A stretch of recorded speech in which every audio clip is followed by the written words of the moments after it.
Every institution, regardless of its purpose, has a boundary, a line of immovable authority that defines its standards. This room, on a silent Saturday, was such a boundary. It was not a place of punishment, but a space for compulsory reckoning. The polished brass of the nameplate reflected the cold, uncompromising light of the morning. It represented the legacy of centuries, the quiet demand of civilization that chaos be exchanged for order. Inside, the battle was not between right and wrong, but between potential and willful deflection. *Le was the embodiment of exceptional, misdirected energy. She was 18, fiercely intelligent, but her genius had curdled into a corrosive pride. Her casual, defiant slouch in the hard wooden chair was a silent, theatrical protest against the authority that dared to contain her. Her neat uniform only highlighted her inner turmoil, the perfect vessel for an imperfect spirit. She had convinced herself that the strictures of the school were obsolete. She had mistaken structure for subjugation. She was ready to wait out the clock, believing time itself was her ally. Standing by the tall, indifferent window was Principal Albright. She was not a warden. She was a guardian of the standard. Her severity was not personal. It was professional. Impeccably dressed, her posture radiated an authority that required no sound to enforce. She was waiting for the perfect moment to engage, understanding that true discipline is not a swift strike, but a gradual, measured pressure. The silence was her tool. She knew that in a quiet room, one's own inner dialogue becomes the most relentless prosecutor. This empty high school classroom, now bathed in the golden, indifferent afternoon sunlight, became the stage for a profound psychological confrontation.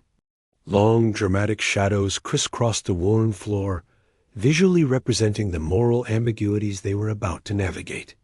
Laia, with her arms crossed in a final defiant gesture, looked away. Opposite her, Principal Albright sat at the desk, watching with an unwavering, deeply intelligent gaze. The air was thick with tense, quiet, and profound expectation. The world outside ceased to exist. There was only the dialogue between these two opposing forces. The clock was the only honest witness. Its tick-tock was loud, deliberate, measuring not the moments of freedom lost, but the seconds of consequence gained. In the high-stakes drama of the mind, time becomes heavy, demanding that every breath and every unspoken thought be accounted for. Laia felt the pressure of the seconds, a physical weight forcing her awareness back to the present moment, denying her the escape into her habitual deflection. Laia's resistance manifested in a nervous, almost frantic restlessness. Her hands traced invisible, repetitive patterns on the old wooden desk.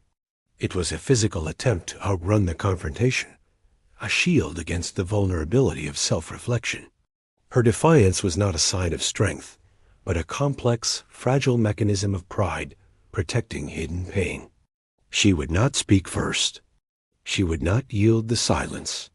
She needed the principal to fire the first shot so she could justify her. Counter-attack. Principal Albright finally broke the silence, not with a question, but with an object. She moved with precise, measured grace and placed a single worn, empty leather journal on the desk between them. It was a tangible barrier and a silent challenge. "Your defense of your actions, Miss Laia," her voice was low and perfectly modulated, "will be written here without the aid of rhetoric or performance. The only audience is your own conscience." The journal was the blank slate of potential, and the demand for inner honesty. Principal Albright spoke, her words cutting through the air with surgical precision. She was not interested in the surface facts of Laia's transgression, but the internal motive. She spoke of Laia's potential, of the legacy she was sabotaging, not with praise, but as an objective, irreplaceable value being destroyed. Her voice was calm, diagnostic.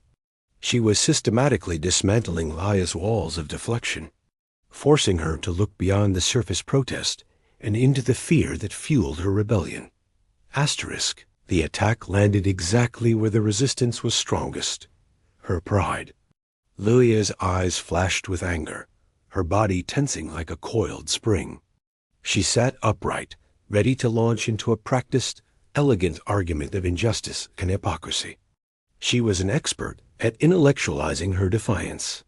But the principal simply waited, her silence disarming the fury.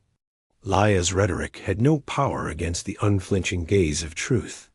The confrontation is now active and emotional, but bound by the principal's unshakable control. Asterisk, the hours deepened, marked by the slow crawl of the afternoon sun. The room became a psychological battleground, half bathed in golden light and half consumed by deep shadow. The light represented the clarity of purpose. The shadow, the complexity of Lia's internal pain.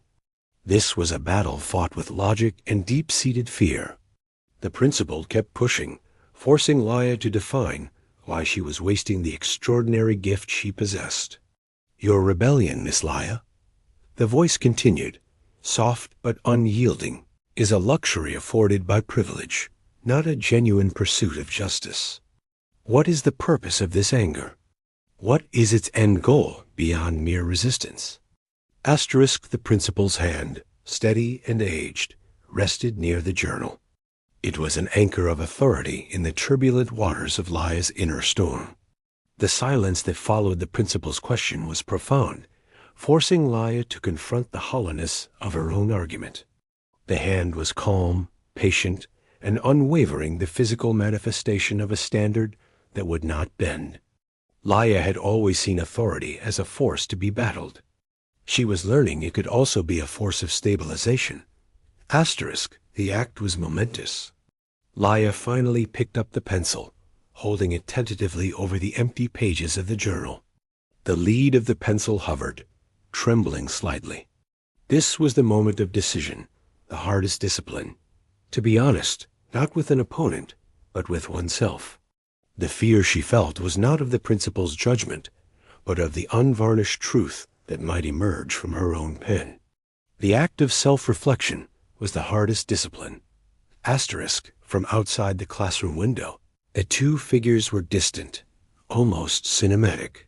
They were engaged in a silent, intense psychological chess match, their movements subtle, their stakes immense. The isolation of the scene emphasized the profound personal nature of the conflict. No easy escape, no external distractions.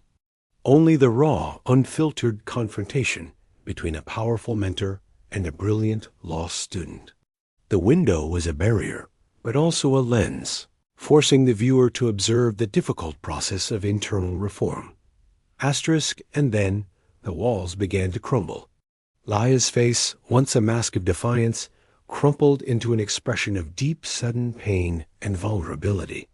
The anger, the pride, the intellectual arrogance, they all dissolved, revealing the raw, wounded core beneath.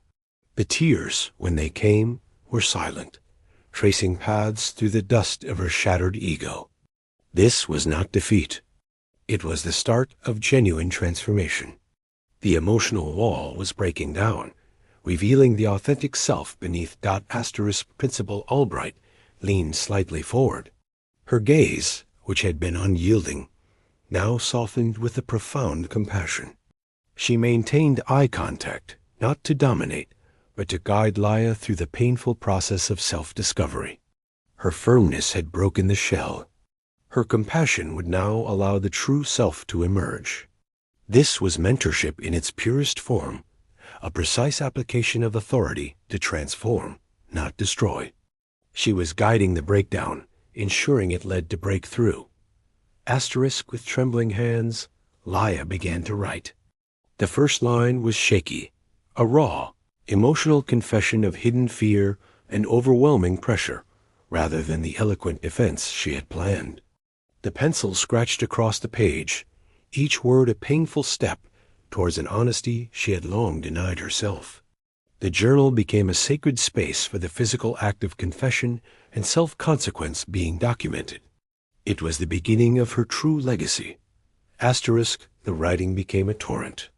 Lia poured out her hidden fear, her profound frustration, her unacknowledged pain. Her hair, once perfectly neat, was now disheveled, but her posture was intensely engaged. This was a cathartic release, a sudden, intense work of the soul. The words were not pretty, but they were true. She was rebuilding her foundation, line by agonizing line.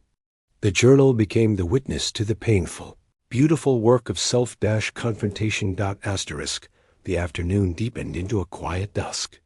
Laia and Principal Albright stood side by side, looking out the classroom window at the empty campus. The detention was over, but the lesson was just beginning.